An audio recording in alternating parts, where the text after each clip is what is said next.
My name is Jake.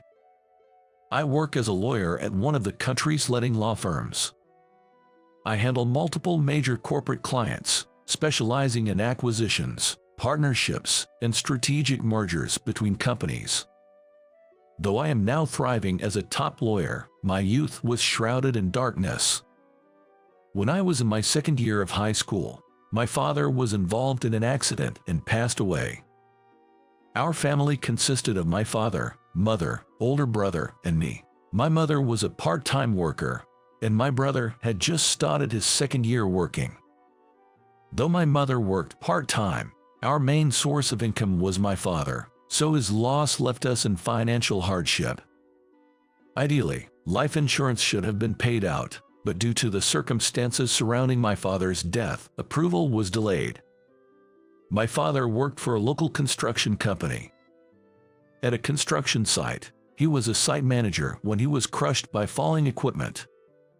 Not only my father, but also several employees and part-time workers were involved, making the accident major news. The public loudly criticized my father's irresponsibility as a manager, stirring up all kinds of rumors. The cause of the accident was improper stacking of equipment. Due to the carelessly stacked items losing balance, they collapsed at the slightest disturbance.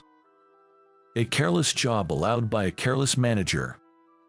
My father's reputation plummeted. When the equipment was being stacked, my father was on leave, visiting his parents who lived far away. Thus, he neither gave the instructions nor performed the checks himself. However, newspapers and news reports didn't mention this. The accident occurred, and the manager was my father, Michael. This fact was coldly reported. It was enough to fuel discussions on social media. In no time, my father's supposed misdeeds became public knowledge and spread worldwide. Fortunately, the company acknowledged that my father was not at fault for the accident. They also negotiated with the life insurance company, ensuring the life insurance payout was made. We received some sort of condolence money from the company, so we weren't immediately in dire straits, but we still had a 30-year mortgage on our house to pay. No matter how much the company affirmed that my father was not responsible, once information spreads, it doesn't disappear. People have been saying that guy from that family. I heard he even received condolence money despite causing the accident. It's audacious, isn't it? Hurting so many people, and then baseless slander spread throughout the town, and my mother lost her part-time job. I know it's not Amelia's fault, but you know, the neighbors, there are people talking. I'm really sorry. After nearly 10 years, my mother was abruptly let go from her part-time job, and the shock made her bedridden from stress. I'm sorry, Jake. I can't fight anymore. It was frustrating. Neither my father nor my mother did anything wrong. Yet, why did we have to suffer this much? My father lost his life protecting his employees. He was a man of strong principles until the end. In that moment, he probably didn't have the luxury to think about what would happen to himself, let alone his family. A danger was approaching my subordinates. I have to help. That must have been the sole thought driving his actions. My father was that kind of person. It was when I was in kindergarten. Our family went camping. Excited for my first camping trip, I wanted to play in the river just like the other kids. But my father, who had experience with the Boy Scouts, knew the dangers of rivers and absolutely forbade it. Everyone else is playing. Ignoring my pleas, he taught me how to arrange stones for a campfire and how to tie knots that would never come undone. Why am I the only one? I was envious of the laughter of children playing nearby. During such a moment, an elementary school student playing in the river started drowning. A child is drowning. Hearing that, my father dropped the stones he was holding and dashed towards the river. It all happened so fast, I was confused. Stop, darling. My mother's desperate cry still echoes in my ears. Amidst the commotion around the river, My father plunged into the water with a splash and chased after the drowning child. The river had shallow areas, but there seemed to be spots where the current picked up speed, and it appeared that the elementary school student got caught in the flow. He was being swept away further and further. "Hen in there, I'm coming to save you." My father wasn't particularly good at swimming. Despite being taken by the river's current several times, he desperately caught up to the child and grabbed him. My father, lifting the child to the shore, looked heroic. He was like a superhero from a show. "That's amazing." I joined the people around in praising my father. The rescued child's parents kept thanking him, crying, "Thank you, thank you." I was proud of my father, who was being thanked. My brother also looked pleased, puffing out his chest with pride. Only my mother's face was tense. Back at the campsite, when it was just our family, my mother said, "Why did you do something so dangerous? The kid was being swept away. It's only natural to help, right? It's not our child. What if something had happened to you? How are we supposed to live? Even if it's someone else's child, that child is precious to them. I couldn't just overlook it." Indeed, as my father said, even a stranger's child is someone's treasure. Lives are what must be protected first. But my father was not a rescuer. He was just a site supervisor at a construction company. It would be unacceptable for his life to be lost as a result of rushing to help with a heart full of justice. If something like that happened, we wouldn't know where to direct our anger and would be utterly lost. As a child, I didn't understand why my mother was angry, but now I do. The absence of my father threatened our present so intensely, painfully, and heartbreakingly that my mother's cry was painful. We weren't allowed to wallow in our sorrow and had to endure baseless, heartless words. I was infuriated by the coldness and irresponsibility of the public's quick judgment. I was angry, but I couldn't do anything. I could no longer go to school. My high school life was anything but flashy. Being on the quiet side, I spent my breaks reading at my desk, and after school, it was study time in the library. Not part of any club, I didn't go out with friends like others did. Quiet and reserved, I didn't have friends. The only person who actively talked to me was probably Olivia. Olivia wasn't conspicuous, but her gentle, soft expression was charming, making her a popular figure in class like an idol. For some reason, Olivia took an interest in me. "Jake, what are you reading? Tender is the Night? Is it by F. Scott Fitzgerald?" "Yeah." "Jake, you like his books." "I don't particularly like him, but it's not that I don't." "Really? I actually like The Great Gatsby." "You like the dark stuff." "Hey, it isn't dark, it's a comedy." I had never met anyone who interpreted that novel as a comedy before. Olivia is unique. "Do you not read books by contemporary authors, Jake?" "I've read some fantasy stories involving other worlds." "Oh, I love those kinds of stories too."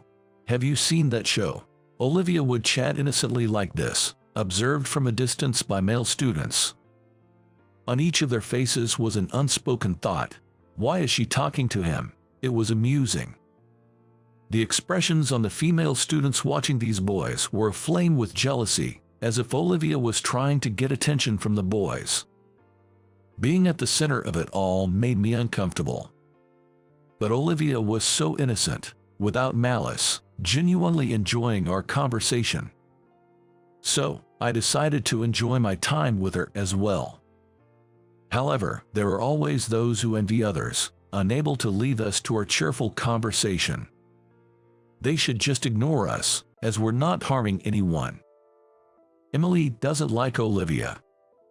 Despite Emily being the most beautiful and smart, capable of reigning as the queen of not just the class but the entire school, for some reason, Olivia is the most popular. Emily can't stand it. But she can't attack Olivia directly. That would cost her the popularity of not just the boys but also the girls. Emily, fitting the word cutting perfectly, targets me, Olivia's friend. Olivia, why bother with Jake? Just leave that drab and shabby guy alone. I may be plain, but I'm not as shabby as she says. While not wealthy, my family maintains a decent standard of living. My lack of fashion sense is merely due to my own lack of interest. I've never been interested in fashion, and even if I were, my catastrophic lack of fashion sense would leave me struggling with contemporary styles. Since my grades are consistently at the top of my class, Emily probably felt she could only attack my plain personality and attire. Being a part-time model, Emily was particular about fashion. How can you have such a lack of fashion sense, even if you're not wealthy? It's beyond tacky, it's vulgar. Emily, that's harsh. Hey, since you're a model, why don't you give Jake some advice? Why should I have to take care of someone like Jake? I might catch his vulgarity. The classmates chuckled at Emily's remarks, though their laughter seemed forced. My relationship with my classmates wasn't bad. Since I was slightly better at studying, I would help with homework and test scopes, offering study advice. Our relationship wasn't severed by hatred. While we weren't friends, we had a decent interactions as classmates. Emily isn't satisfied unless she's the queen. She always needs to look down on someone to affirm her superiority. Who would be her target? Among the classmates wary of becoming the next target, I was the only one who remained aloof. Perhaps that's what irked her. No matter how much Emily ridiculed me, I didn't care. I've never been interested in others, and if me being the target could save my classmates, then so be it. It wasn't about trying to earn favors. It was just too bothersome. Fighting back would only play into Emily's hands. There was no need to give her the satisfaction. So, I let her say what she wanted. But I couldn't forgive what was said about my father. Your dad, I heard he seriously injured one of his subordinates. What a terrible father. You should apologize on his behalf. My dad did nothing wrong, and he's not terrible. Stop saying irresponsible things. Who's being irresponsible here? Your dad was in charge, right? Then it's only natural he should take responsibility. Everyone knows, don't they, that it's your dad's fault. The classmates couldn't affirm or deny it. They just looked down, waiting for the storm to pass. Normally, I wouldn't care, but this time, I really hoped someone would speak up. Among my classmates, there were those whose family members worked at the same place as my father. They should have been told the true story. I wished for someone to restore my father's honor. I was looking around hopefully, but everyone averted their eyes from me. I was devastated. I hadn't really been expecting much, but even so, I no longer wanted to be in the same place as those who wouldn't utter a single word in defense, not at this juncture. Due to financial reasons, I decided to drop out of high school. My mother and brother tried to persuade me to at least finish high school. We can afford to send you to school. Dad's life insurance was paid out. At least graduate from high school, please. You don't have to worry about money. I'm earning a salary too. You're much smarter than me, so go to college. I can earn enough for your tuition. Please, continue your education. I wanted to go to college too. There was so much I wanted to learn, and I wanted to read various books and become a writer if possible. But I didn't care anymore. I was grateful for my mother and brother's feelings, but I no longer had a reason to attend high school. Dropping out of high school doesn't prevent one from becoming a writer. Perhaps having faced setbacks might even help me write better books. I could use this frustration as material for my stories. I chose to drop out of high school and start working. Fortunately, Mr. Smith, the president of my father's company, heard about me and offered me a job as a part-timer. Your father was a great asset to the company, saving his colleagues. It's truly regrettable that the wrong story has spread about him. I'm sorry for what has happened. It may not be much of an apology, but would you consider working for us? We can hire you as a full-time employee right away, so could you start as a part-timer? It was an offer I couldn't refuse. Part-time is fine with me. Thank you very much. From that day, I started working at the company where my father used to work, as a part-timer. I worked furiously every day. To shake off the frustration in my heart, I moved my body and worked until I was utterly exhausted. The work available to a high school dropout part-timer like me was mostly menial. Moving things from one place to another. Even that was a new experience for me, and there was much to learn. Everyone at the workplace was kind, treating me like a younger brother, a son, or a grandson. No one spoke ill of my father. You're Michael's son. You resemble him in your sincerity. Michael, you know, he was the first to help us when we were in trouble, just like a hero. He often bragged about you. My sons are much better than me, he'd say with such a happy smile. In the cafeteria, the break room, the restroom, people from various places would talk to me. Hearing stories about my father that I didn't know was refreshing. Michael really helped us out. It's such a shame how he passed away. Some employees even teared up saying this. My father truly lived here, loved by everyone. I was happy to learn this fact. I wanted to repay the kindness of those who loved my father. I learned the work from the staff, desperate to be of some use. Mr. Smith always kept an eye on me. He must have been observing my work all this time. One day, Mr. Smith came to me and said, Jake, do you like studying? Yes, I do. Do you want to learn more? If there's an opportunity. I see, I thought so. Actually, Charlotte from the HR department told me you were reading a book on labor law. Are you interested in law? Yes. In fact, the other day when I was working overtime, Charlotte told me it was a violation of labor regulations, so I couldn't continue. I didn't understand what that meant, so I borrowed a book from her. Did you understand it then? Partially. Mr. Smith fell into thought for a moment. Had I done something unnecessary?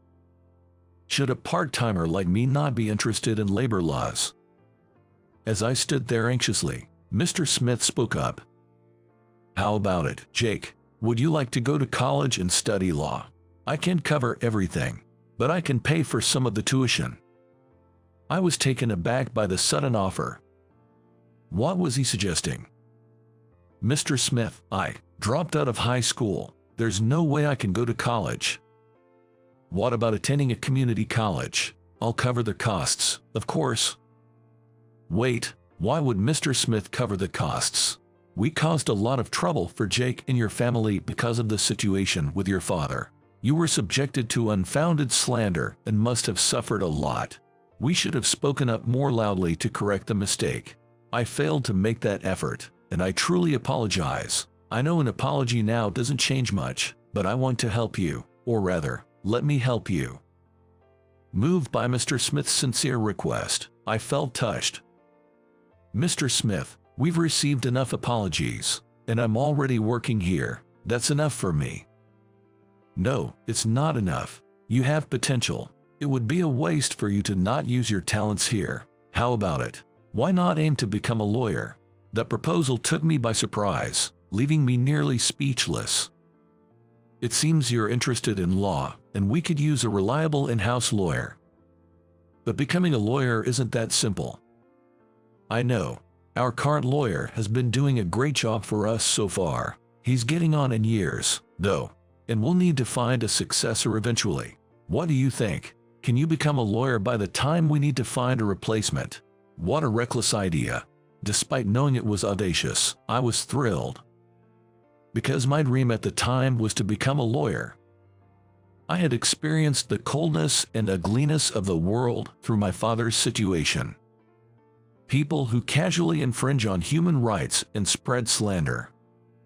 The only way to counter them is with law. Law is the ally of those crying out for help. In times of tragedy like my family's, I wanted to be someone who could stand by them, support them with the law, and fight back. The wounds of the heart are deeper and more painful than physical injuries.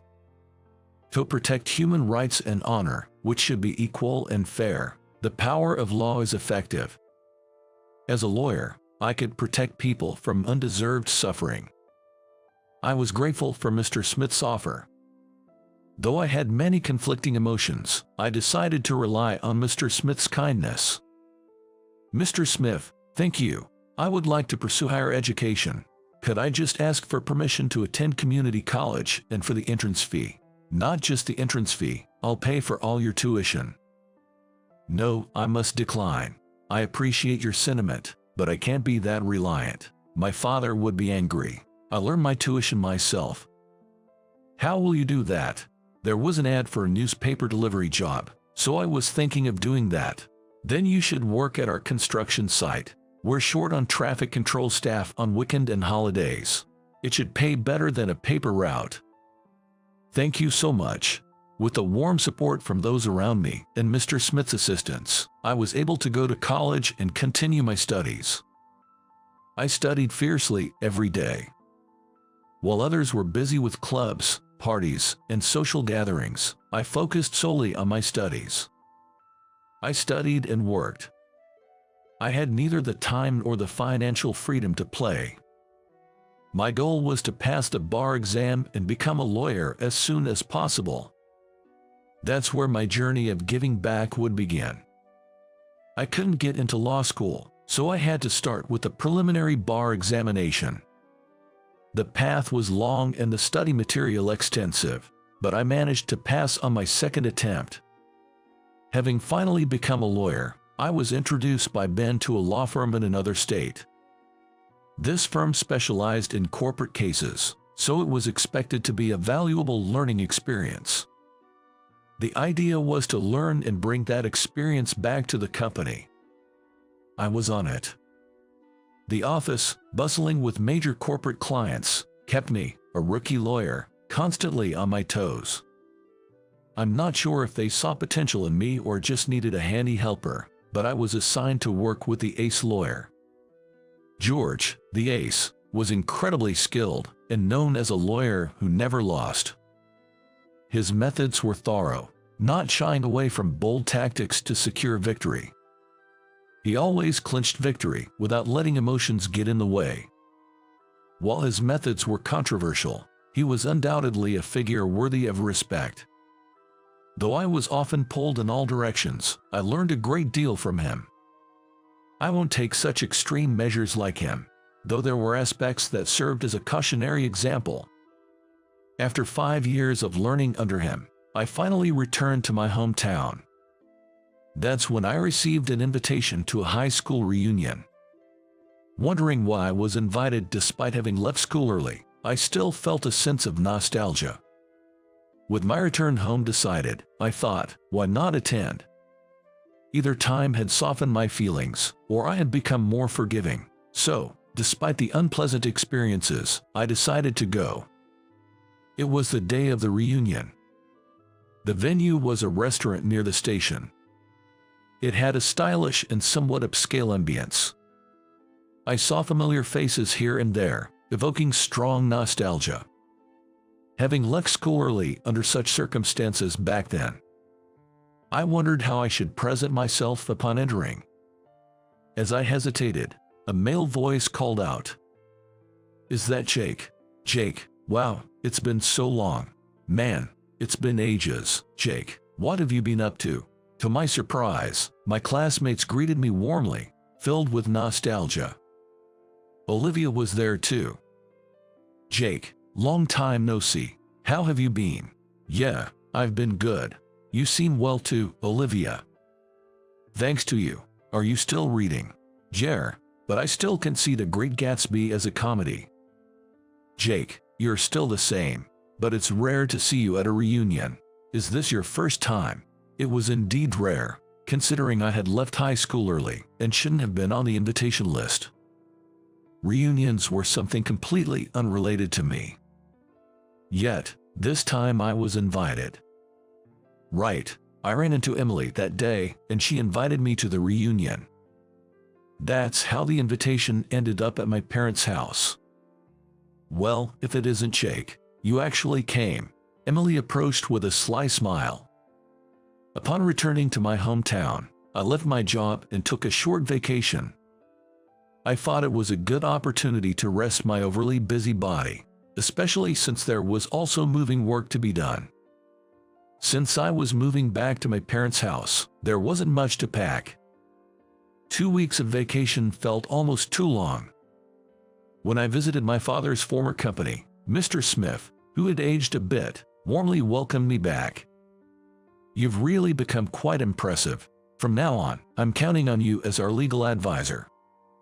Mr. Smith has really been good to me. I'll start repaying his kindness little by little. I'm looking forward to it. Even though I was on vacation, I had nothing particular to do, so I decided to work part-time for just a week. Mr. Smith suggested office work, but since I didn't want to get rusty, I chose to work on a construction site. Physical work feels good, but it makes me sweat a lot and get dirty. I used to go to the site in a crumpled shirt and worn-out jeans. Emily saw me like this and called out to me. Is that you, Jake? Still dressed like a poor man, I see. Heading to the arcade this early. It's shameful at your age. Some people never change their lowly ways. I happened to run into her right in front of arcade, where I had stopped to make a work-related call. Emily probably thought I was coming out of the arcade, seeing me in my crumpled and sunburned state. You must be in some dead-end job, right? After dropping out of high school, I'm working at a top tire company now, you know. I'm a manager. You used to be so smart, but look how far behind you've fallen from someone elite like me. I didn't feel like engaging, but I couldn't just ignore her. You seem well, still as beautiful as ever. Stop it, that's disgusting. I don't want compliments from someone like you. It's not like I wanted to praise you just for the sake of it. I had no other choice, given that there was nothing else to talk about. By the way, there's a reunion this Sunday. You should come. I dropped out, so I don't think I belong at a reunion. I'm the organizer, and I'm saying it's fine. It's at 1 p.m. at a restaurant called Milfy near the station. The fee is $100. But can you afford that? Yay, that's fine. At least wear a shirt that isn't wrinkled. Don't embarrass me. She probably wanted to show off my shabby appearance and make a mockery of me. Despite knowing Emily's intentions, the desire to see everyone after so long won over. And so, I found myself going to the reunion venue. Dressed properly for once, huh? Let me guess, is that suit rented? It doesn't suit you at all. She immediately threw a jab, but I chose to ignore it gracefully. Thank you for inviting me. It's great to see everyone after such a long time. Acting all gentlemanly, you're just a day laborer. Did you know? This guy wanders around during the day, playing games, dressed in a worn-out shirt and filthy jeans. I hate poor people. They'll dirty the restaurant. Her brazen behavior was off-putting to everyone around. Without regard for the atmosphere, Emily continued to belittle me. Then, suddenly, "Hey, you. The woman over there. Yes, you." A group of unsavory-looking men barged in. "You, Emily. We've got business with you." Apparently, they were there for Emily. "What do you want? I don't know you people. We've got a lively one here. Your husband borrowed money from us. Gonna pay us back. Debt. I know nothing about that. Why would my husband borrow money? We're rich. We wouldn't borrow from the likes of you. Hey, this is the IOU. Settle your husband's debt." Emily was entangled with the pursuers, causing a commotion in the restaurant. "Hey, guys, shall I call the police?" Go ahead and try. We're just here to collect what we owed." My classmates were intimidated by their menacing presence. The women were trembling with fear. It seems that Emily's husband had taken out a loan and hadn't repaid it, but it clearly wasn't a legitimate loan. It must be from loan sharks. No choice, I had to step in. Can you all keep it down? And who might you be? I pulled out my attorney badge from my pocket and pinned it to my chest. The sunflower of justice and freedom, and the scales of fairness and equality, represent the ideal image of a lawyer. To those involved in shady business, this badge must be familiar. I could see them getting intimidated. Emily, at what interest rate did your husband borrow the money? What's it to you? I told you I don't know. Don't be stubborn. Tell the truth. Startled by my firm tone, Emily jerked and turned pale. 23%. That's completely illegal. You're not obligated to repay. Hey, you. Who do you think you are, saying whatever you want? The borrowed money must be repaid. Please, lower your voice. This is extortion. Such language and behavior are also illegal. Shall we go to the police right now? Don't get cocky, you hear me? There are many witnesses here. Plus, this place has several security cameras installed. Look, there and there. Everything you're doing is being recorded, making it solid evidence. What will you do? Continue, or is it wiser to leave? Damn it, let's go. Intimidated by my presence, the men left. What just happened? Emily seemed unable to comprehend the situation. The classmates around us were also stunned. Actually, I'm a lawyer now. I was working at Davis Law Firm until recently. I've returned to work here. Davis Law Firm, the one that deals with big corporations. It appears there's someone among my classmates who's familiar with law firms. Is that a big deal? That firm gathers only elites. I've heard that only the top few % of lawyers can get in. How come? You, a high school dropout, are a lawyer. Weren't you an unemployed pauper?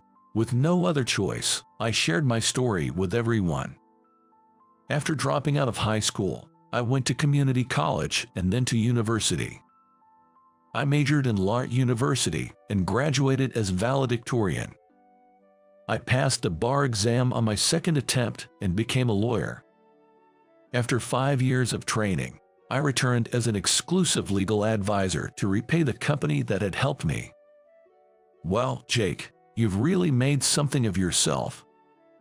Did you become a lawyer because of what happened to your dad? Yes, that's right. We were really awful to Jake, even though we knew his dad wasn't to blame. I know sorry isn't enough, but I'm truly sorry. I knew Jake was suffering and I didn't do anything to help. I'm sorry. Don't worry about it. All those experiences helped me become a lawyer. If you ever have trouble, just let me know. For starters, Emily, how about I help you with your issue? Gone was her bravado. Emily was now sitting dejectedly. Please, help me, she replied in almost a whisper. Back then, I resented everything around me. The misunderstanding that led to our family's downfall was compounded by the judgmental looks from others. Frustration, pain, impotence, and irritation consumed me, but in hindsight, those hardships. They made me a lawyer who understands people's pain. They say nothing in life is meaningless. Thinking about the meaning behind my father's passing still pains me, but if it was a factor that contributed to who I am today, then it's a cruel yet powerful force that has shaped me. Perhaps Emily, with her haughty and arrogant demeanor, also has insurmountable emotional barriers. It's not too late, even now. In fact, now might be the perfect time for us to talk and understand each other. Maybe she's just an unpleasant person. But that's okay. Interacting with such individuals can also be a learning experience, nourishing the person I am. An encounter with someone can lead to bonds that last multiple lifetimes. We spent our childhoods together, my peers and I. I'm not sure if we can be called friends, but we certainly shared the same moments in time. In the long journey of life ahead, who knows when we might share time together again. So, I choose to reach out rather than sever ties. Life will likely be much more enjoyable and free that way. If there's a reunion next year, maybe I'll attend. Hopefully, by then, I'll understand the meaning of comedy that Olivia talks about. My name is Michael. I was born as the son of a CEO, and I'm grateful to have been raised in a wealthy family. I grew up carefree with my sister, who is 2 years older than me, and both of us developed very generous personalities. However, my parents disliked unnecessary extravagance. Despite our wealth, we were strangers to lavish lifestyles. Their motto was to live modestly, which has deeply influenced my mindset today. Another important value my parents instilled in me was to cherish the people around me. They taught me that no one can live alone, and that those who don't value others won't be valued in return. Now that I'm an adult, I truly understand and agree that this is very important. Thanks to these lessons, my sister and I, now as adults, are blessed with good people around us and are leading happy lives. Recently, my father decided to retire from his CEO position, and I'm set to take over the company. While my father will remain as the chairman, effectively, I will be the top executive of the company, which keeps me quite busy. I've been training in my father's company since graduating from college, but becoming CEO brings a sense of responsibility that tightens my resolve. During a family meeting about who would take over the company, my sister expressed interest in business but wanted to venture into a different field, so it was decided that I would be the successor. My father, who treats his children equally without gender bias, had a discussion with us, and my sister was very thankful for that. He promised to support my sister's startup financially as I take over the company. Actually, I got married 4 years ago and have been living away from my parents' house. I met my wife, Emily, through our shared hobby of tennis. After dating for 2 years and now being married for 4, I'm still head over heels for her. Emily is both elegant and beautiful. I fell for her at first sight, but the more I got to know her, the deeper I fell into the Emily trap. Despite her delicate and slender appearance, she's a woman with a strong character and resilience. She's even more robust than some men, which is very admirable. We don't have children yet, but I'm confident that if we're blessed with kids, Emily and I will do a great job raising them. With our wedding anniversary coming up in 3 months, we're discussing going out for a nice meal, but Emily says such luxury isn't necessary. Indeed, Emily, like my parents, isn't much for extravagance. The only things we really spend money on are our house and car. We also prioritize quality food ingredients. That's because Emily loves to cook. Apart from that, we never waste money. Emily's passion for cooking and our mutual preference for a simple lifestyle mean we rarely dine out, except for anniversaries. We only visit our favorite restaurant when eating with my parents. Otherwise, we mostly stay at home. But this time, I managed to convince Emily to go out, celebrating not just our anniversary, but also my new role as CEO. Emily doesn't dislike eating out, but she always says that excessive luxury undermines our regular efforts. I agree with her philosophy. That's why these rare dining out opportunities as a couple make me exceptionally excited. Another reason Emily prefers staying home is our house. We've invested a lot in building our ideal home from scratch, and Emily loves it. She was particularly involved in designing the kitchen, spending most of her day there. Emily's cooking is always delicious, making me look forward to coming home every day. Another one of Emily's favorite spots is the living room. It's designed like a log cabin with large windows that offer a view of expansive greenery.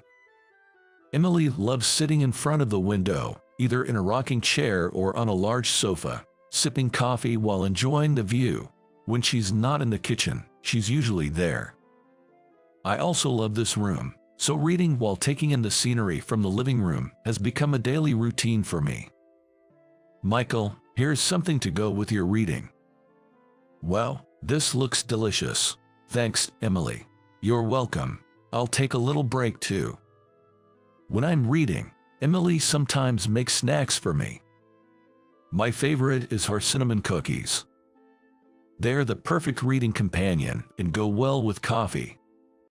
Made with rice flour, they're light and can be enjoyed in large quantities. By the way, I was able to make a reservation for our anniversary dinner. They apologized for not having any private rooms available. Thanks for making the reservation. It's totally fine without a private room. No need to apologize. We always have a private room for family meals, so they were probably just trying to be considerate. I'm just happy we can eat there. Emily is like this. She's always grateful for everything and never complains. Our values align so closely, making it so comfortable and reassuring to be together. Despite her gentle demeanor, she has a strong core. Her toughness, rarely seen, always surprises me. The next day, as usual, I head to the office. Today is a bit busier due to some handovers I have to manage. As my inauguration as CEO is fast approaching, the company is in full swing. In fact, it's officially decided that I'll take over as CEO the day after our wedding anniversary. Morning. Good morning. You're visiting clients today. Yeah, staying in the office depresses me. I see. Haka. His name is Brian, an elite in our company. But his self-awareness as an elite can be a bit troublesome. Sure, he's competent, but he constantly belittles others, looking down on them. He's exactly the type I dislike the most. Everyone knows I'm the CEO's son and that I'll soon take over the business. Brian is no exception. I have no intention of using that to my advantage, nor do I want anyone to kowtow to me. But I'm not a fan of Brian's attitude, acting as if his competence entitles him to do whatever he pleases. Displaying such behavior to the future CEO might seem straightforward, but I'll be heading straight home today, so call my cell phone if you need anything. Got it. Brian left the office without greeting anyone else, quickly making his exit. Although he's capable, his reputation among the staff isn't great, so there's a noticeable lift in spirits when he's not around. While handling the handover, I probe into Brian's recent behavior. With my upcoming role as CEO, I've been focusing on gathering feedback from employees to improve communication within the company. Then, the complaints about Brian keep coming. They all boil down to his lack of respect for others. The main grievance is about his domineering attitude. He tells others not to instruct him in his work, causing communication issues and frustration. And his reaction when someone makes a mistake. Instead of offering support, he berates and ridicules, and that's the end of it. He reportedly never gives advice on what could have been done better. Apparently, he believes that advising the weak is pointless since they won't understand, and if they improve based on his advice, it would only get in his way. Isn't that just a terrible attitude? Despite calling others weak, he seems afraid of their potential growth affecting his sales performance. It's quite pitiful. Hearing this, I've resolved to first improve the company's atmosphere once I take office. Harassment will not be tolerated. I need to have a serious talk with Brian. I was thinking, when Michael, do you have a moment? Dad, what's up? This is unusual. There's been a complaint about an employee, and I want you to handle it. What's going on? It seems that at this moment, a certain employee could no longer tolerate Brian and filed a complaint against him. While I understand a complaint, it's not as simple as just firing him on the spot. A proper warning and a chance to change his behavior is what a company should provide. I advise the employee to keep a detailed record of any harassment from Brian going forward. And I decided to have a talk with Brian the next day. Brian, can we talk? What? I'm heading out soon. I don't have much time. I informed him about the complaint. "Hut, seriously, the incompetent always seek help. No brains otherwise. If they are so upset, they should just try to perform like me. Seriously. I can understand where Brian is coming from. He does have skills. But that doesn't justify hurting others." I made that clear to him. "I acknowledge that you're good at your job, and the company values your contribution, but you do understand that doesn't give you the right to hurt others, right? On the contrary, people who don't value others won't be valued themselves, and it could ruin the talent you have. This is a warning, but next time, I may have to be more strict." Yeah, the world is just full of weak people. If everyone were as tough as me, the world would be a better place. Seriously, I'm supporting my family, living luxuriously, and still have money to spare.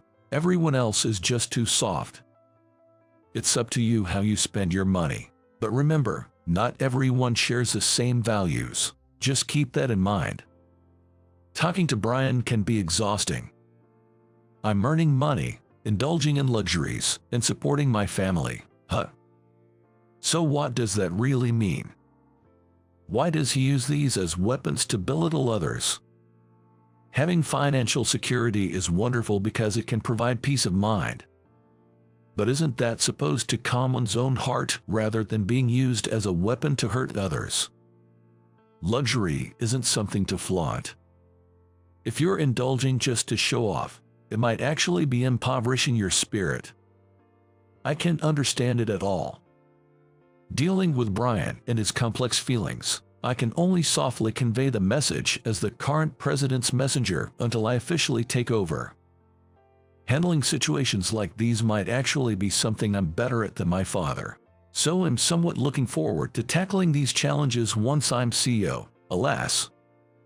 As I continue my days balancing reigning in Brian and handling my handover tasks, time flies, and our wedding anniversary approaches us. Brian remains unchanged, intimidating others with his attitude and acting like royalty. He even brags about his car, house, and dining experiences to younger employees, clearly fishing for compliments. Is he living just to boast about his possessions? On the day of our anniversary, I've taken half a day off work today, so I'll be home by early afternoon. Got it? Looking forward to it. Me too. Let's spend some time relaxing at home before we head to the restaurant. I'll prepare something light for lunch, so don't be too late. Can't wait. Since getting married, taking half a day off to spend the afternoon with Emily has been my treat for our anniversary. But this year I'm thinking of buying her flowers. She's not much into accessories, so I'm saving that for a milestone anniversary like our 10th.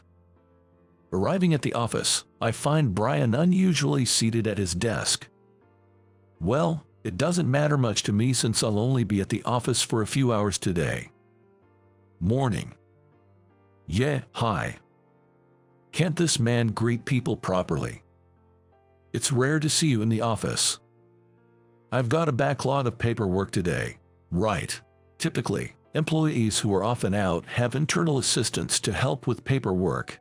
But Brian's terrible attitude has made his assistant uncooperative. Moreover, Brian doesn't trust or respect his assistant, choosing to handle everything himself. In a way, it's impressive, but it always makes me think he's just tightening the noose around his own neck. All right, I'm only here till noon today, so please take care of everything after that. Okie dokie. Speak properly, will you? Well, it doesn't matter about him now. Today is our delightful wedding anniversary. Since I'll be taking on the role of CEO tomorrow, I want to fully enjoy today's anniversary and focus on the company from tomorrow. I finished the final handovers in the morning and left the company. On my way, I stopped by a florist and bought a bouquet of roses. I also picked up a message card. I went into a nearby cafe to complete the card. Exchanging letters on our anniversary is a tradition for us as a couple. We always express our feelings verbally, but it's nice to have them in writing too. I'm home. Here, Emily. Happy anniversary. Thank you for everything. I look forward to many more years together. Well, such beautiful flowers. Michael, thank you. I'm really happy. I look forward to more years together too. We enjoyed the light lunch Emily had prepared and spent the time until our dinner out watching movies, relaxing together. The restaurant we're going to tonight is a high-end establishment that my parents have patronized for generations, so it's a place where we can relax. We usually reserve a private room, but since none were available today, we'll be dining at the counter for the first time. It's a new experience, so I'm looking forward to it. When we arrive at the restaurant at our reservation time. Hello, good evening. Emily and I were led to the counter. It was raining, so we got a bit wet from the taxi to the restaurant entrance and took off our jackets to sit down. Emily laughed, saying her hairstyle got messed up. We always try to dress nicely and appropriately, but comfort is our priority, so we don't mind a bit if our appearance is a bit disheveled. First, we had some warm coffee. The coffee is warm and comforting. You got a bit wet, didn't you? Are you cold? Are you okay? I'm fine. I'm looking forward to the meal. Neither Emily nor I drink alcohol. It's not that we're abstaining. By chance, both of us just don't drink.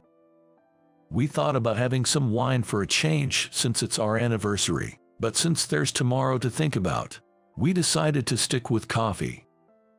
But this coffee isn't just any coffee. It's a specialty coffee from the restaurant, not free. No compromises for our wedding anniversary. The aroma of coffee is softly fragrant and relaxing. We both wish each other happy wedding anniversary and toast with a cup of coffee. While we were toasting with our coffee, a woman was led to the counter seat next to us. No private rooms available. Private rooms are reserved for parties of 2 or more, and unfortunately, they're all booked today. Useless, as always. Give me the usual white wine. A rather high-handed woman took the seat next to us. Although she's seated a couple of seats away, her voice is loud enough for us to hear everything. Looking the other way, I caught Emily's eye.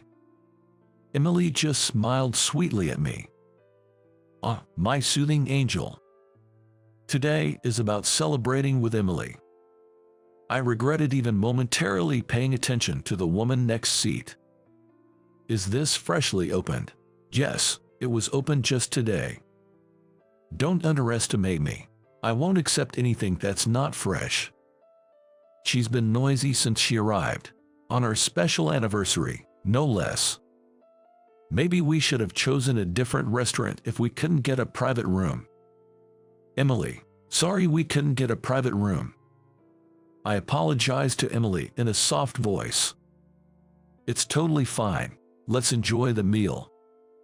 Emily is smiling and completely unfazed. She truly is an admirable woman. Compared to her, the woman next to us is just like a Brian type of person. Interacting with others in a high-handed manner, as if she's some kind of queen. Excuse me. Yes. This is the worst. She started talking to us. Since it's our go-to restaurant, I can't just ignore another customer, so reluctantly, I turn towards the woman. You're new here, aren't you? Your aura gives it away. Not really new here, haha. She's being outright rude from the get-go.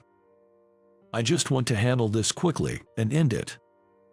I saw you toasting with coffee earlier. This isn't that kind of place. People without money won't enjoy it here. Everything is high-end. Your Chardonnay, madam. The server arrived with the wine at the perfect timing, quieting the woman down as she started on her appetizer and wine. I turned to Emily, feeling relieved. Sorry about this. I wanted us to have a nice time together. It's okay. Maybe she's just lonely. How endlessly kind can Emily be? Even on our wedding anniversary, when someone else implies we didn't belong, she tries to understand their situation. I need to learn from her. Feeling ashamed of my momentary irritation, Then, our course's appetizer arrived. Delicate and beautifully presented, it brought an involuntary smile to my face. Wow, it's so beautiful. It feels almost a shame to eat such delicate food. True, but we have to eat. More is coming. Right, let's enjoy. The meal, shared with small moments of joy, tastes wonderful. We know this restaurant always serves delicious food, but opting for the chef's course means enjoying the best seasonal ingredients chosen and arranged by the chef. Emily and I always choose this chef's course. How ridiculous. Saying it's a shame to eat sounds like something a poor person would say. Embarrassing. The woman next to us continued with her snide remarks. Though it irked me, I decided to ignore her. Our comment about the food being too good to eat was about its artistic beauty, not reluctance to finish it. Indeed, it's delicious enough to eat endlessly. Let's ignore her. Okay, I don't mind, so it's fine. We whispered to each other. Emily seemed completely at ease enjoying the food, but the staff, knowing us, looked pale. After a while, the woman who had been quiet began to show signs of intoxication. Starting with her second glass of wine, she began to snap at the staff. First, she didn't like the small appetizer. She was persistent about why she wasn't served the same appetizer we were eating. The staff explained several times, politely, that our appetizer was part of the course and couldn't be served individually. Yet, she persisted, claiming her status as a regular. Feeling sorry for the staff, I focused on enjoying the meal with Emily while they dealt with her. Just then, our main course arrived. We had the option to choose between fish or meat, and this time, we opted for meat. Eating top-ranked beef with salt. The sweetness of the fat spreads in the mouth, with salt providing a perfectly balanced accent. It's sublime. It's so delicious I could cry. I'm glad you like it. The food here is always fantastic, isn't it? It's a taste I couldn't possibly replicate. It's very educational and a great experience to enjoy food like this occasionally. Thank you for bringing me here, Michael. You're welcome. Happy anniversary. Happy anniversary to you too. After finishing our main course and enjoying a palate-cleansing sorbet, the woman started causing a scene again. She was making a fuss, demanding to be served the same course that we were eating. Noticing that our course seemed more upscale than her meal, she insisted on having what we were having. Despite her loud claims that she usually dines on more expensive fare, trying to make us aware, we completely ignored her. Then, she started boasting about her expenditures, mentioning specific dates and amounts spent, turning it into a display of extravagance. Listening to such content, I couldn't help but grimace in embarrassment. The staff, while desperately trying to maintain professionalism, explained that our course was pre-booked and couldn't be served on a whim today. Observing her, it seemed she wanted to assert dominance over us, suddenly standing up and shouting for everyone to hear. Bring out my usual $3,000 bottle. The usual. Apparently, she resorted to flaunting an expensive wine as her final move. We were here to celebrate our anniversary, not to compete with her, and frankly, flaunting wealth isn't our thing. Why there are people like her is beyond me, but at the moment, it's best to let sleeping dogs lie. Whatever expensive wine she orders doesn't concern us. We just hope she leaves us alone as we wait for the rest of our meal. Emily, too, was surprised by the woman's loud voice, but then went back to enjoying her sorbet. As we started on the next course, the woman, bottle in hand, approached us. I had a bad feeling about this. The clicking of her heels got closer, and the perfume she wore started to overpower the delicious aroma of our food. Excuse me. Yes. Have you been silently competing with me by eating all this fancy food? Excuse me. We're just here to enjoy a nice meal for our anniversary. Pretending to call the waiter over to show off your food, right? It's obvious you're flaunting it. It just happens that your seat is between the kitchen and us, and it's natural for the staff to serve our food. It's their job, after all. Annoying. Showing off with coffee toasts like simple people. And I have a piece of advice for you. The woman, for some reason, came over to our seats to pick a fight, brandishing her newly ordered expensive wine. When she started addressing Emily, I felt my patience wearing thin. Me. Yes, you, acting all cute every time the food arrives is just nauseating. And your husband is nothing like mine. Pooh, you, toasting with coffee. My husband always orders expensive drinks. You must be so jealous. I'm sorry if we made you uncomfortable. Unfortunately, I can't drink alcohol, so coffee is perfect for me. It's wonderful your husband orders drinks that make you happy. Emily's response was graceful and composed. She's just too cool. But my stance remains unchanged. If she says anything more to hurt Emily, I won't let it slide. Oh, what? Pretending not to be hurt. You know, my husband is an elite businessman earning a lot, ensuring a secure future. He's nothing like the shabby man sitting next to you. Stop. I won't allow any more insults towards my precious wife. If you have an issue, address it to me. The staff looked pale. Understandably. A regular patron is being hassled by a troublesome customer. The restaurant is in a difficult position, unable to respond properly to such a formidable opponent. Humph, what precious wife. I hate how dependent poor people are. Oh, and you've never tasted such expensive alcohol, have you? Unfortunately, both of us don't drink alcohol, so we haven't tried it. I'll just have to force you to drink it then. At that moment, my vision blurred, and I started hearing screams around me as I realized what had happened. The woman had poured the expensive wine she had been holding all this while over my head. The wine flowed like a waterfall until the bottle was empty. Thank you, I couldn't quite taste it, but may I ask for your name? I've just now come to understand how distinguished you are. Oh, you're soaking wet. You have to drink it all, not waste it. Now that you understand, that's good enough for me. My name is Sarah. I'm an elite's wife, so don't you dare think you're above me. Sarah, what's your husband's name? It'd be good to remember both of you, right? As if you'd ever meet my capable husband. Brian. Unlike you, he's an elite, bringing in loads of money. I see, I'll remember that. Seemingly satisfied, Sarah left the restaurant after only having some appetizers and snacks. The staff and the owner apologized profusely, but I reassured them it wasn't their fault. Hearing Sarah's story, it clicked that her husband was Brian. Their use of language was too similar not to notice, and sure enough, I was right. Like-minded couple, indeed.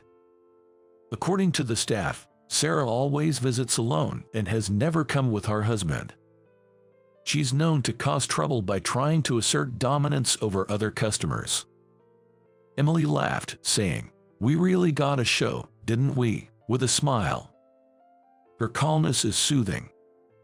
Despite the incident, since we had finished our meal, we canceled just the dessert, used my jacket, which had stayed dry, as a makeshift cover, and took a taxi home. The next day, despite being a bit distracted by the previous day's misfortune, it was my day to officially become the CEO. After the inauguration ceremony, I entered the CEO's office. The first thing I decided to do was clear. I prepared all the necessary documents and called Brian to the CEO's office. "Excuse me." "Hi, do you know why you've been called here?" Is it a promotion?" "It's the opposite, actually. I'm letting you go." What? Why?" Brian was taken aback. But I had done my homework thoroughly. After the incident at the restaurant, I had a thorough talk with the staff and the owner. And then came pouring out all the complaints about Sarah. "I happened to meet your wife yesterday." "Sarah, but what does that have to do with me being fired? She was quite rude to me, and in the end, poured an entire bottle of wine over my head."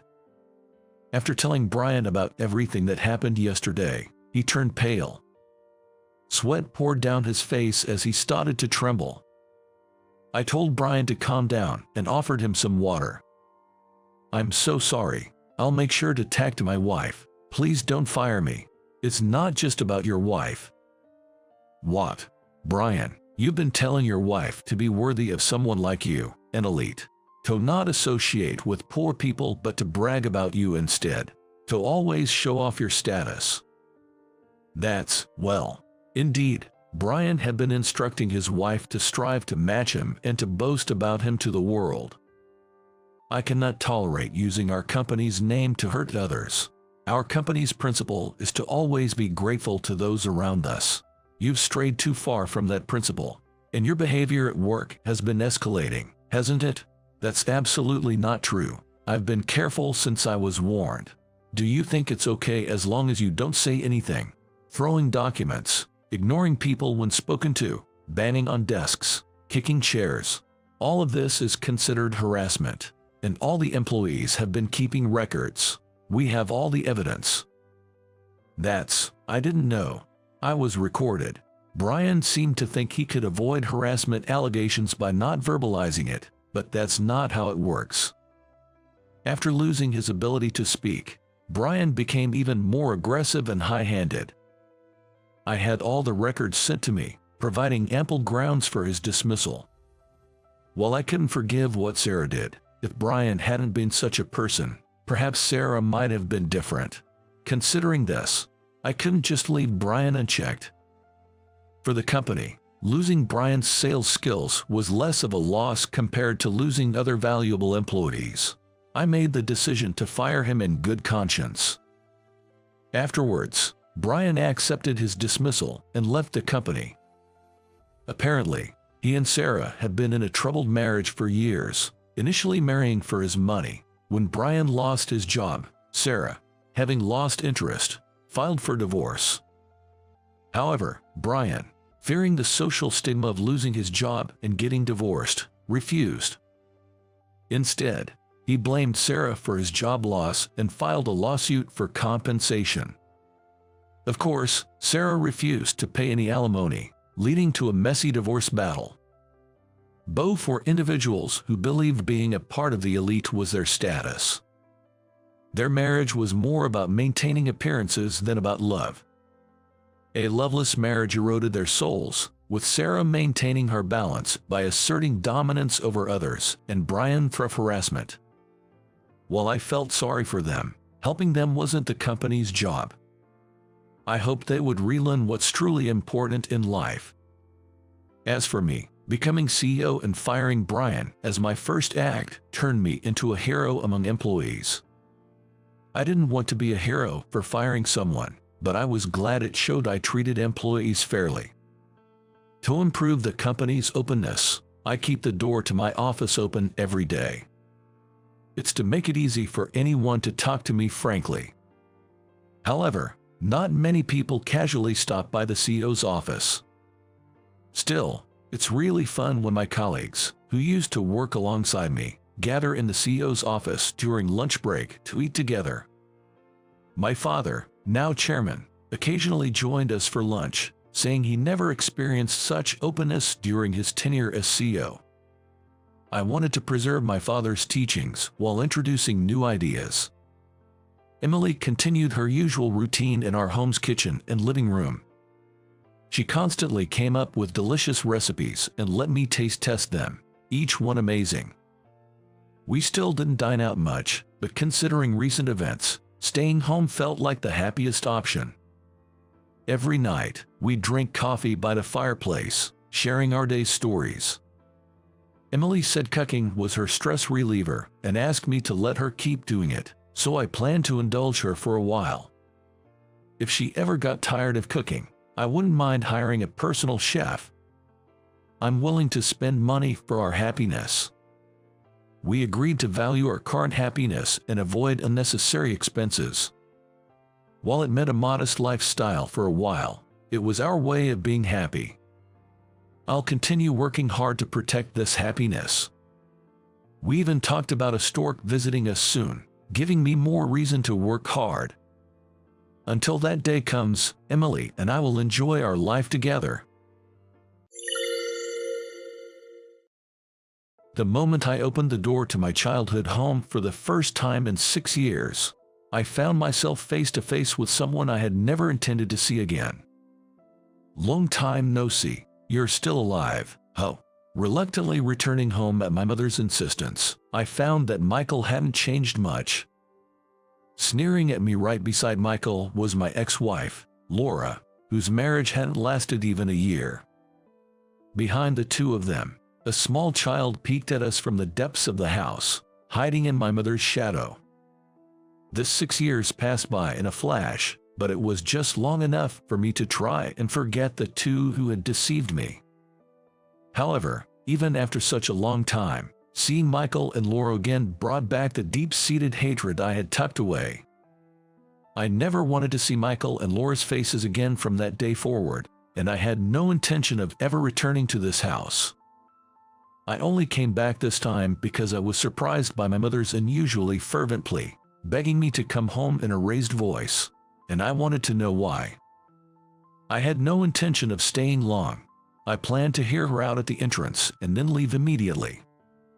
As I was ignoring Michael's mocking tone, the situation took a sudden turn when an unfamiliar man appeared.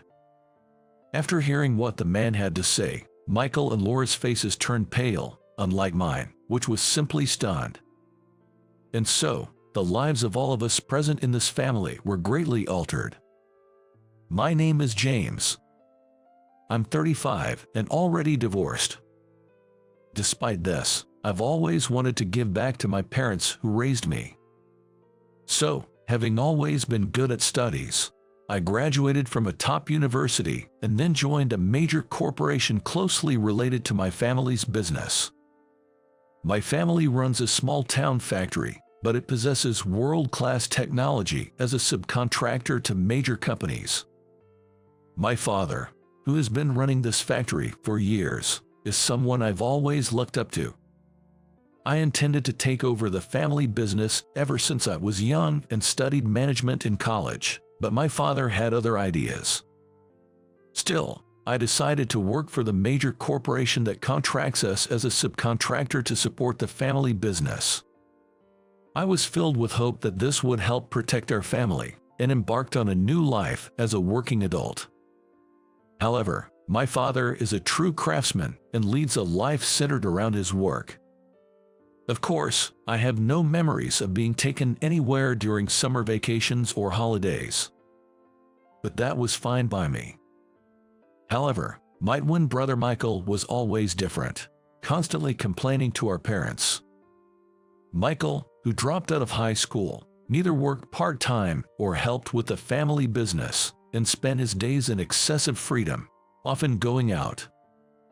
Even during high school and university, I worked part-time to not trouble our parents, but Michael would mock me with a sneer. "Why so serious? It's super uncool how hard you're trying." Michael and I never got along well since we were kids. He was always belittling me. Thinking it was a waste of time to engage with him, I continued to ignore Michael. While my mother worried and scolded Michael, her words felt shallow, almost as if she was detached from the situation. She would express concern for me too, but it was always in a non-committal way. "James, you're working hard every day. It's tough, but well, yeah, I'm supporting you." My mother, always vague and unclear in her intentions, felt neither like an enemy or an ally to me. Michael, even past 20, remained unchanged, frequently going out at night and returning home at dawn. He would sometimes take clothes and accessories from my room without permission, but getting angry was pointless.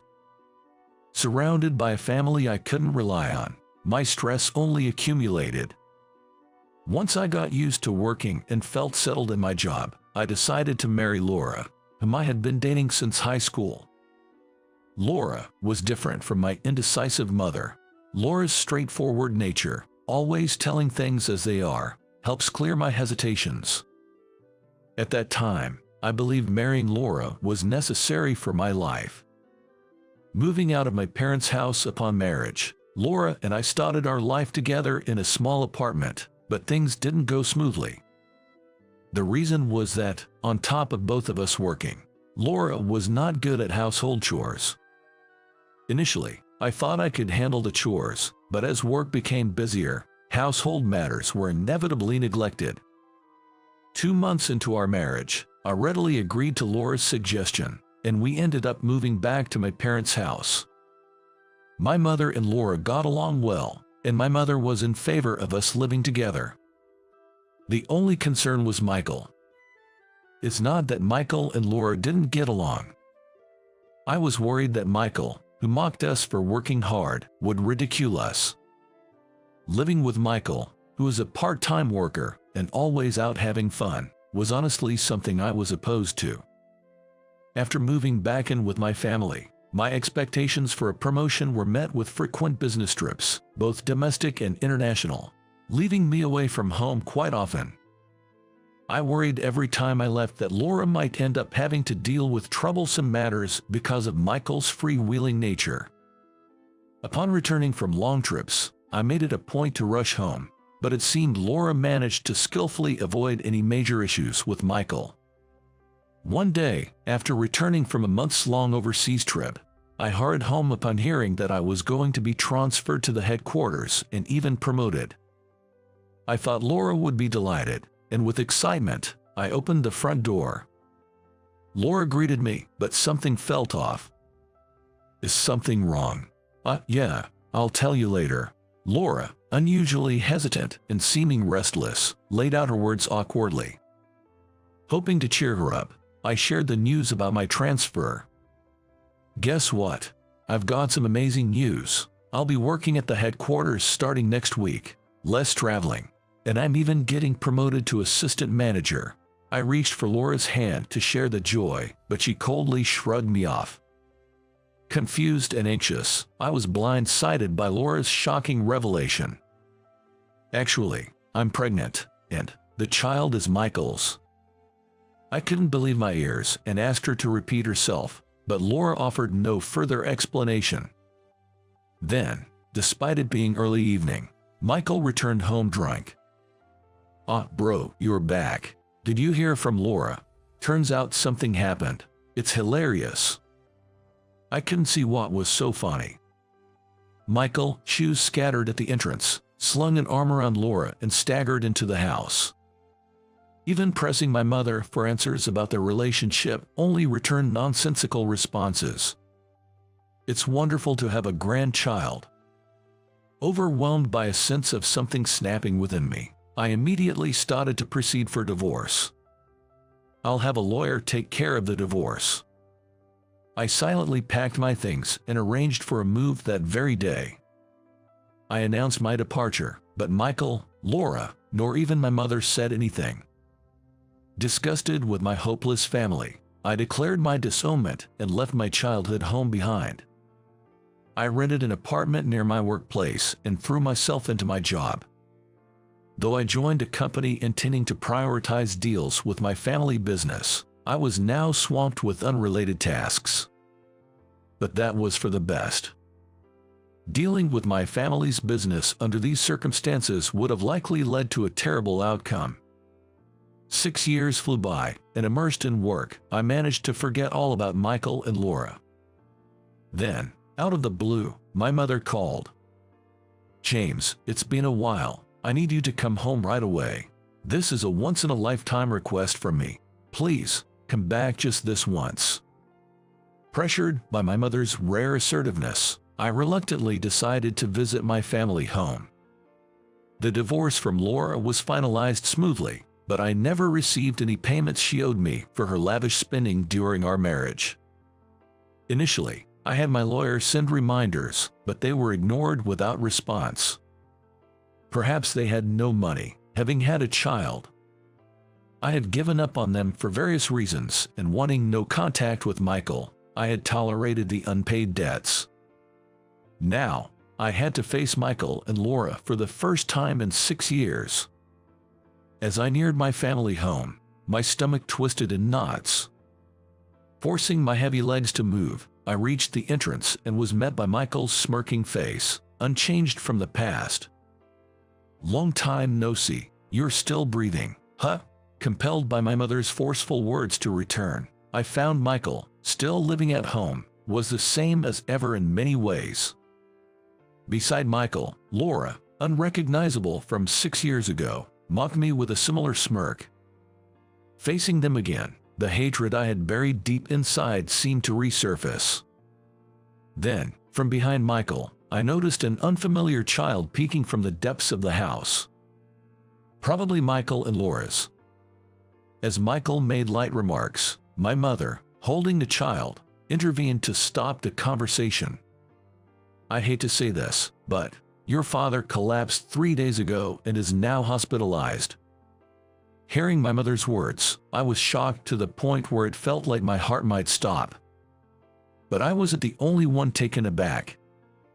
For some reason, even Michael and Laura, who were supposed to have been living at home all this time, looked surprised. "What are you talking about, Mom? I haven't heard anything like this. What's going to happen to my life if Dad's not around?" Michael, panicking, grabbed our mother's clothes forcefully and began to shout. Laura, standing right beside him, looked worried but merely watched the exchange between Michael and our mother. It's clear now that these two are only concerned about their own lives. Since hearing my mother's words, there has been no word of concern for my father's condition from either Michael or Laura. Frightened by Michael's aggressive blame, our mother, gasping for breath, tried to talk about my father. But Michael was only piling on words about how his own life would be affected, not about our father. Realizing this conversation was going nowhere, I took a deep breath and grabbed Michael's arm to let our mother speak about my father. "Michael, cut it out." Michael glared at me as I intervened. Then, a man in a suit approached us. "Excuse me, my name is Robert, and I'm the factory's retained lawyer." We were all taken aback by this unexpected visitor. Releasing Michael's arm, I accepted the business card he offered and looked back and forth between the name written on it and the man's face. I had met Robert a few times before, a long time ago. Robert was a lawyer my usually stern father trusted enough to share a laugh with. He was the one who had handled my divorce mediation with Laura. My flustered mother sought Robert's help, almost fleeing from Michael. Standing still at the entrance, Robert began to discuss the main reason for my summons here today. "I am here today at your father's request to meet with you, James. You are to inherit the full authority over this factory. Here are the documents related to the succession, and I would like to have you sign and explain them in the factory's conference room." This was completely unexpected. According to Robert, my father had been planning to pass the factory onto me for some time. However, he had been preparing, such as hiring more employees and acquiring new equipment, to make the transition easier amid the factory's busy operations. My father had become ill from the stress of his busy life and had been hospitalized. "So, James will be taking care of me from now on. Aha, I'm counting on you, big bro." Michael, suddenly in a good mood, lightly patted my shoulder with his usual smirk. Robert then started to speak to Michael about another matter. "By the way, Michael, and your family are behind on the payments you were ordered to make to James, right? So, you are obligated to pay the overdue in full." Hearing about the payment arrears, Michael glared at Robert and grabbed his tie forcefully. "That's irrelevant now, isn't it? Besides, my big bro won't complain even if I don't pay, so it shouldn't be a problem if I don't pay, right? Are you misunderstanding something? And do you intend to commit more offenses? The president, your father, has said that anyone who does not fulfill their obligations must leave this house. This is also my house, so it's ridiculous to say I should be kicked out. Separation of households has been completed for your family. Depending on the circumstances, just being in this house could constitute trespassing for you." Michael, confused and intimidated by Robert's calm explanation, looked back and forth between me and our mother in bewilderment. Laura, realizing the gravity of the situation, became disconcerted and collapsed onto the floor, clutching her head.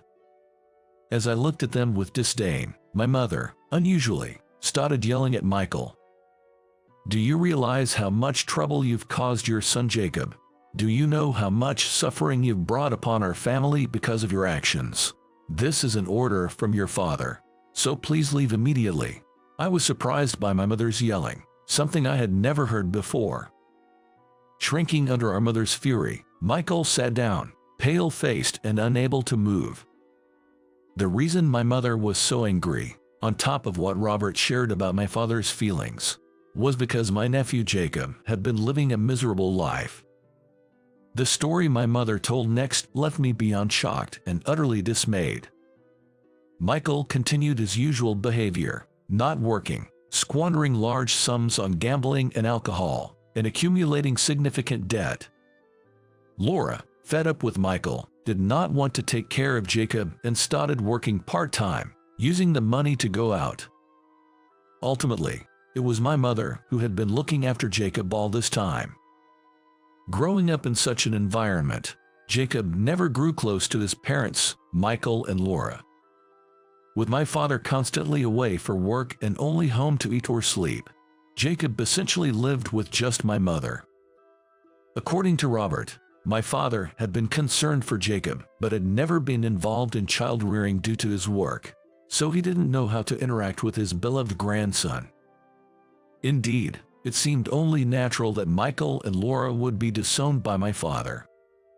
Michael, confused and intimidated by Robert's calm explanation, looked back and forth between me and our mother in bewilderment. Not fully understanding the situation, Michael signed the documents as instructed by Robert. Forced to leave, Michael and Laura were packing their belongings and trying to take Jacob with them against his will, showering him with harsh words. "If it's too hard to raise Jacob, I can continue to take care of him as I have been." Trying to calm Michael down as he forcefully pulled on Jacob's arm, my mother's attempt had the opposite effect. Michael glared at my mother with irritation, clicking his tongue. "Jacob is mine since I gave birth to him, so am his parent. Besides, children can be quite convenient, you know. It's all about how you use them. Just use the right tools for the right jobs." Laura, hinting at some malicious intent, picked up the crying Jacob. Until the very end, Michael and Laura glared at my mother and me before disappearing. I returned to the company, and after several discussions with the executives, I decided to take over the family business. I was concerned about the management of the family business, but it was in better shape than expected, and my share was even better than what I earned as an assistant manager in a large corporation. The employees welcomed me as if they had always known this would happen, and I quickly became accustomed to the factory. A few days after I returned home, I was startled by a knock on the door in the middle of a cold night. Wondering who it could be at this hour, I opened the door to find Michael and Laura standing there. Shivering in the cold breeze, they apologized to me. "Please, bro, we have nothing left, no money, no place to stay. We're family, right? So you can let me back into the house, can't you?" Although Michael was apologizing, he still had that smug look on his face. Then, Laura suddenly stood up and pressed her body against my arm. "I can stay here too, right? After all, we used to be married." I sighed heavily at Laura's words. "Listen, you and I are nothing to each other anymore. You showing up now is nothing but a nuisance." Seeing my indifferent response, Michael stood up, kicked the door, and disappeared into the night. Laura hastily followed him. Just as I was about to close the door, thinking they were finally gone, I noticed someone small crouching in the shadow of the entrance. It was my nephew, Jacob. Jacob was shivering in the cold, dressed only in his underwear. It seemed Michael and Laura were incapable of properly raising him. In a rush, I brought Jacob inside, providing him with a warm meal and a bath. After warming up, Jacob ate the meal I provided, crying. Having just started dating Sophia, who was helping me communicate with the factory headquarters, I discussed adopting Jacob and proposed marriage to her. Sophia agreed without hesitation, expressing her anger towards Michael and Laura. According to Robert, Michael and Laura eventually divorced. Michael ended up on welfare, and there were inquiries about whether I, as a relative, could offer support, but I declined, citing our estrangement. After that, Laura kept coming to me, trying to reconcile multiple times. Laura was hardly recognizable from before, looking even more disheveled. When I informed her about my remarriage to Sophia, Laura hurled insults at me before leaving. After that, there was no further contact, and her whereabouts remained unknown. Jacob, now our adopted son, turned out to be exceptionally bright and hard-working, far from what you'd expect from Michael and Laura's child. His maturity often surprised Sophia and me.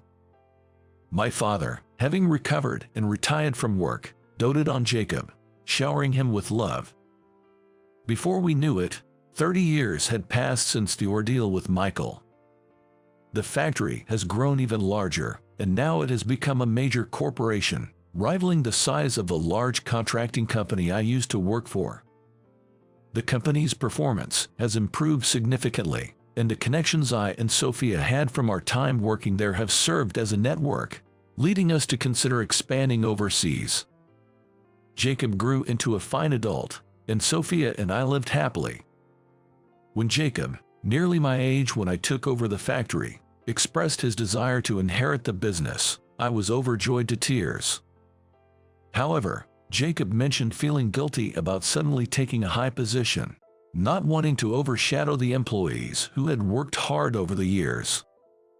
Watching Jacob grow as he started working at the factory's headquarters has been my greatest joy. He continued to excel and earn promotions on his own, making me proud. Despite the hardships caused by Michael and Laura, I'm grateful they brought Jacob into the world. Without him, the factory I inherited might not have survived. So, in a way, I owe them thanks for allowing me to continue my father's legacy. Incompetent bottom feeders should sleep on the ground. It hurts. Really hurts.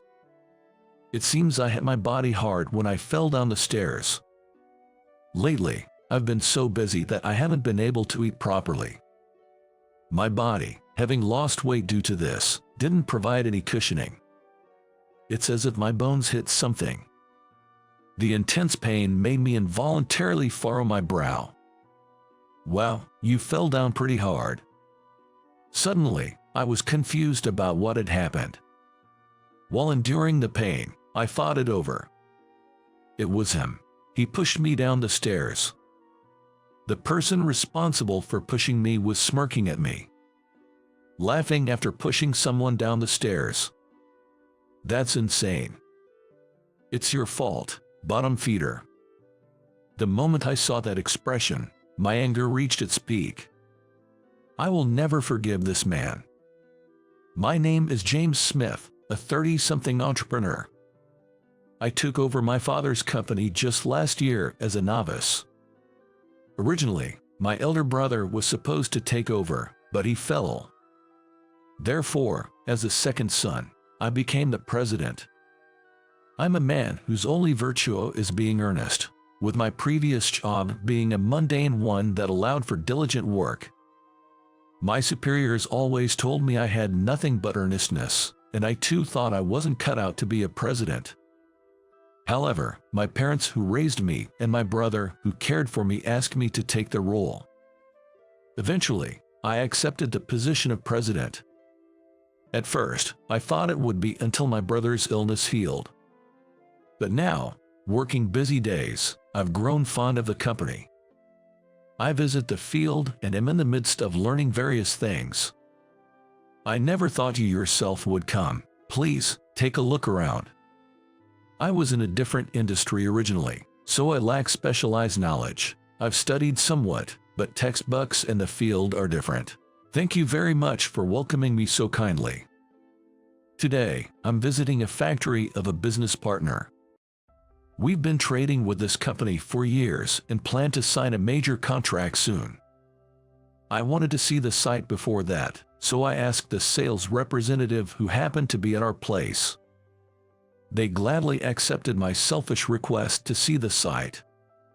Today, I'm being guided by Michael.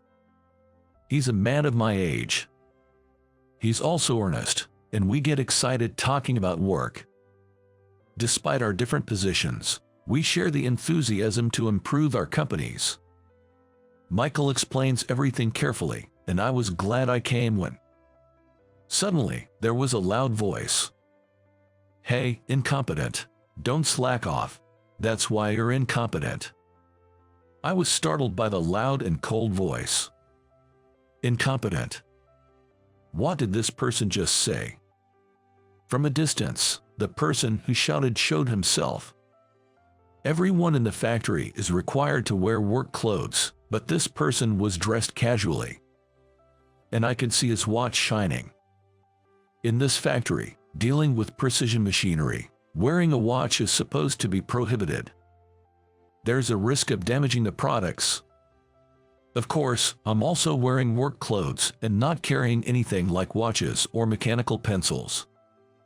If you have time to hang out with bottom feeders, get back to work, or if you're so free, go buy some coffee, and of course, you're paying for it. The man spoke languidly, dripping with sarcasm. After saying what he wanted, he strutted off somewhere. What an insolent attitude. Michael, who was guiding me, turned pale. He started apologizing to me profusely. "I'm truly sorry. No, Michael, it's not your fault. That was Brian, the division head, right? Yes, he's the head of the General Affairs Department. I've heard about it. This company is family-run, and the family members wield significant power. I've heard that some of them take advantage of their positions with arrogant attitudes. Brian is especially notorious for his haughty demeanor." Michael kept apologizing to me. "It must be tough dealing with Brian. I'll make sure Brian apologizes." "No, it's okay. I have another appointment soon anyway, and you've got your hands full." When I said that, Michael seemed a bit relieved. But the next moment, he straightened up again, and his expression became serious. "I'm really sorry. Today was the first time I met Michael, but he's well regarded by our employees. Talking to him, I felt he was a trustworthy person." After a bit of conversation, we left the production area of the factory. Still, it seems this company has its issues. There are earnest and dedicated employees like Michael. On the other hand, people who can't even follow basic manners or rules are in managerial positions. No company is perfect, but it's something that should be addressed. And Brian, what a rude person. His name is Brian. In his mid-40s, he's the head of the General Affairs Department, a relative of President Johnson, which explains his condescending attitude. He seems to be quite well known. Before visiting the company, I heard various things from our employees. Some of them have witnessed Brian's terrible attitude. Especially targeted is Michael. Originally from the General Affairs Department, he moved to sales last year. It seems he had a rough time in the General Affairs Department. Just from a little chat with our employees, I got this much information. I wonder if he's going through even harder times. Thinking about Michael makes my heart ache. In my previous job, I was harassed by a boss like Brian. That's why I can't help but empathize. People like him are just unreasonable.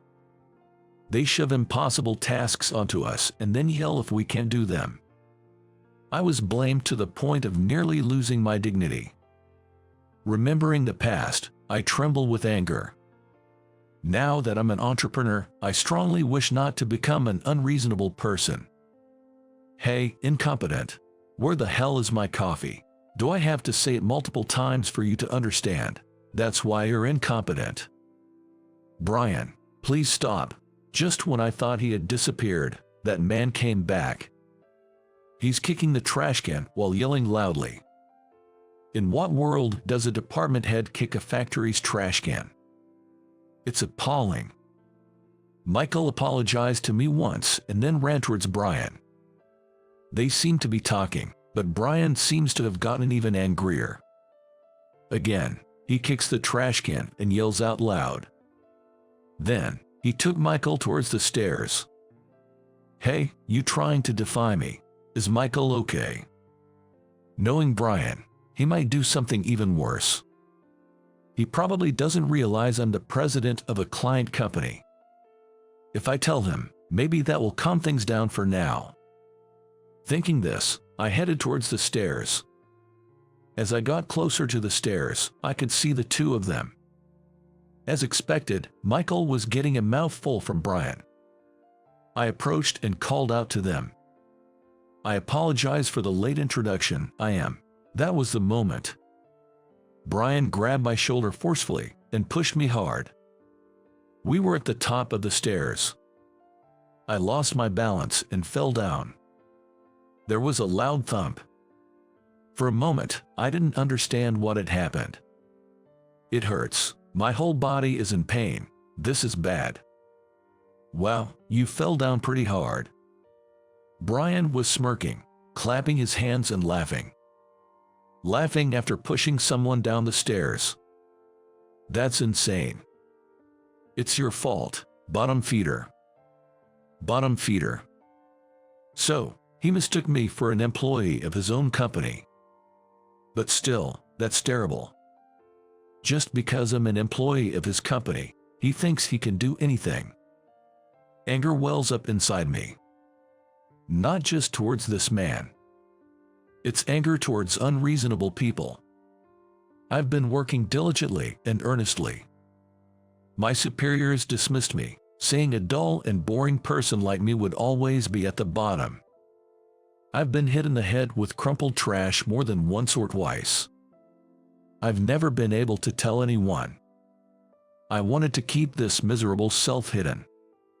I thought it was okay as long as I endured the terrible treatment from my superiors. Such past experiences flash back. Incompetent bottom feeders should sleep on the ground. He smirks, truly looking like he's enjoying himself. The moment I saw that expression, my anger reached its peak. I will never forgive this man. I declare loudly to Brian, who is smirking at me. Tell President Johnson that the $20 million contract is off. Hey, you're joking, right? Little bottom feeder, such a lie will be exposed in no time. You don't belong in this factory. You're too weak. Get out of here. Brian was laughing as if he was about to dance, thoroughly enjoying himself. Michael, with a pale face, informed him. What are you talking about, Brian? This is President Smith from our client company. Apologize to him right now. Huh? Brian looked at us with a dumbfounded expression. Michael, you can't be serious. Why would Mr. Smith from our client company be here? We were about to have a $20 million deal. It's a significant deal, so I thought I'd inspect the site myself. But, Brian, with someone like you around, the deal is off. I glared at him intensely. Brian's face literally started turning pale. Where did his earlier attitude go? Looking at his fingertips, they were trembling. No, come on, that's a joke. Today, we were expecting a job hopper in his 20s, someone who didn't do well as a fresh graduate. I'm in my 30s, though. Hey, I'm approaching my late 30s, but I've been told I look like a college student. I'm short and have a youthful face. Honestly, it's been a significant complex for me. That's why I want to succeed as an entrepreneur and become a big man. Brian, this cannot be overlooked. What you did is a serious crime. There's no way I can forgive this. No, wait, that's a lie. I don't believe it. A president with that kind of face. Lies, all lies. Brian, how can you say such a thing? Still talking like that? I handed my business card to Michael again and urged him to show it to Brian. Naturally, my business card states that I am the president. Brian reluctantly looked at the card. But the president here is supposed to be an old man. Brian, How disrespectful can you be? Brian's hands, holding the business card, were trembling slightly. He quickly took out his cell phone and started looking up something. He must be searching for information about our company. Of course, bringing cell phones into the factory is prohibited. Wow, it's true. The president changed last year. No, it's not my fault. With that, Brian ran away. Not even a single apology. What a pathetic man. Michael was concerned about me and quickly called for help. Despite the intense pain all over my body, my feelings of anger were stronger. I will never forgive that man. After Brian ran away, I immediately went to the hospital. I was worried because I had hit my body hard, but thankfully, no bones were broken. However, it wasn't without consequence. I got a medical certificate and called my lawyer, John, from the hospital parking lot. I explained the situation and asked for his support in taking legal action. When I returned to the company, President Johnson was there to apologize. He was talking at the company's entrance with the receptionist. Upon seeing me, Mr. Johnson immediately began to apologize. He also urged Michael to apologize. This action also angers me. Please stop this here. Can't you at least consider the place? When I said that coldly, Mr. Johnson apologized even more deeply. Did he not hear what I just said? I sighed. For this company, $20 million is a very significant deal. We hadn't reached a formal agreement yet, but it was almost settled.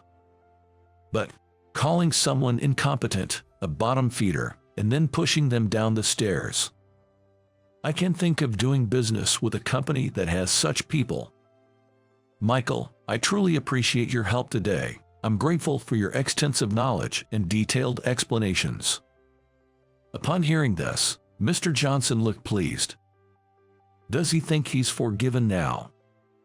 So, why hasn't Brian come to apologize? Why isn't the main culprit here apologizing? I have nothing but gratitude for Michael. Why is Michael here apologizing? It doesn't make any sense. It was right when I made that declaration. Several men entered from the company's entrance.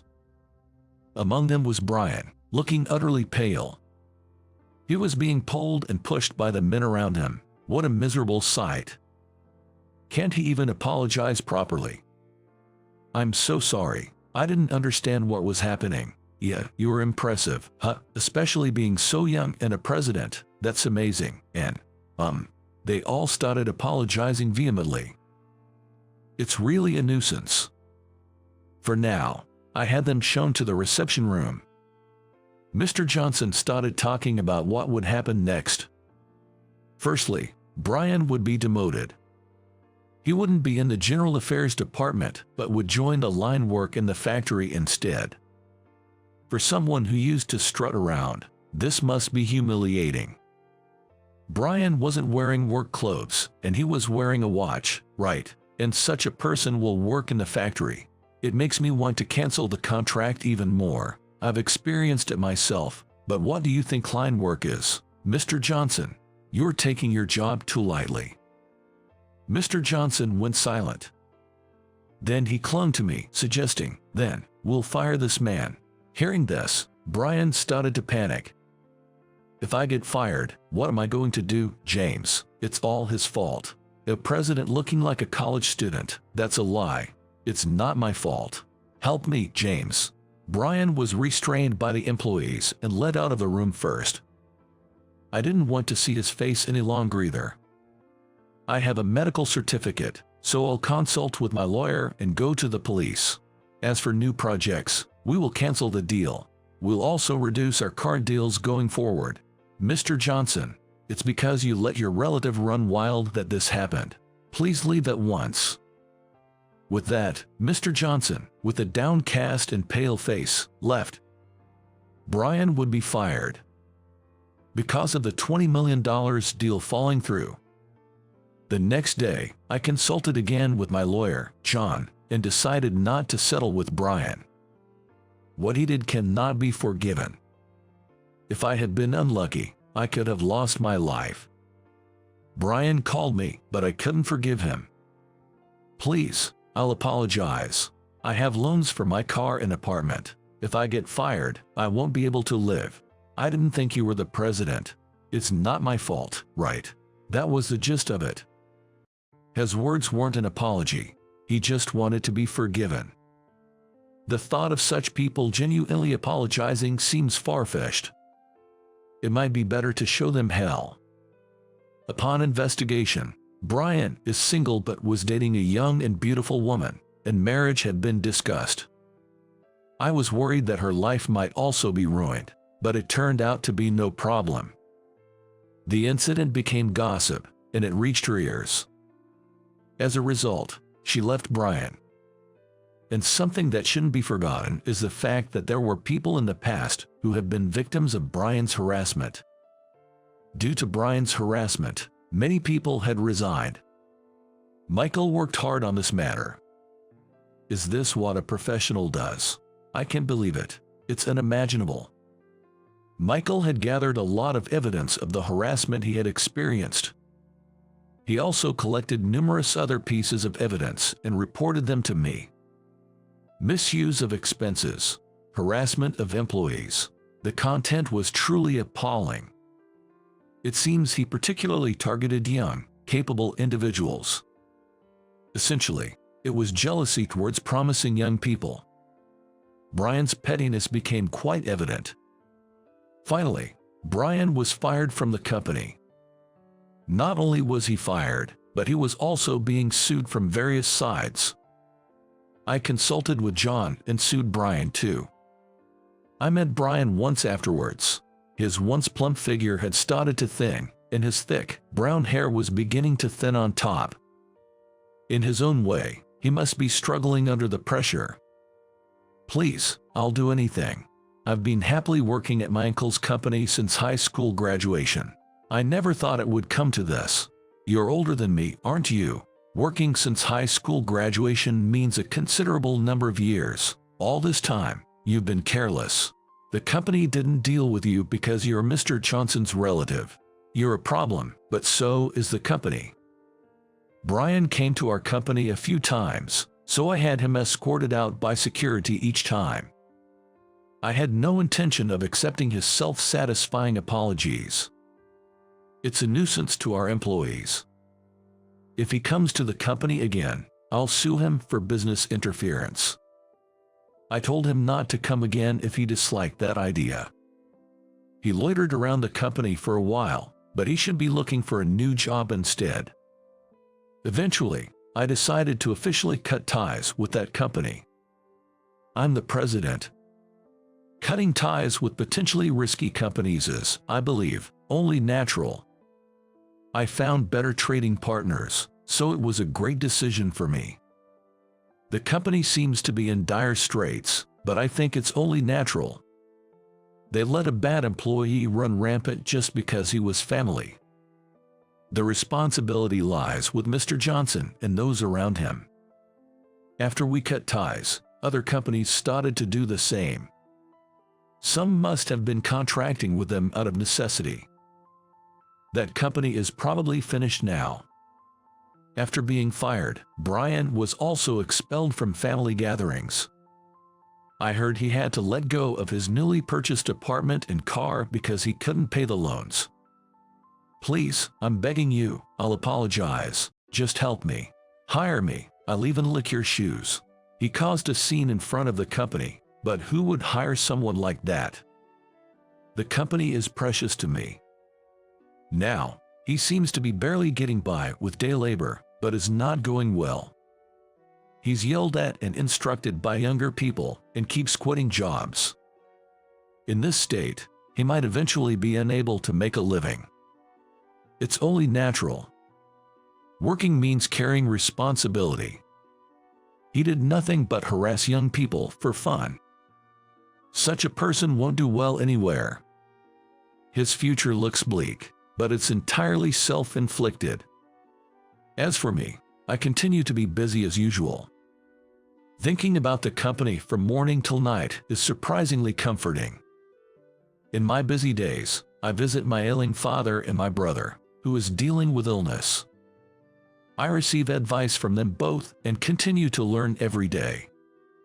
Without becoming complacent as a president, I aim to continue learning at all times. By the way, Michael is now working at our company. After hearing that he had resigned from his previous company, I scouted him and had him join our General Affairs department.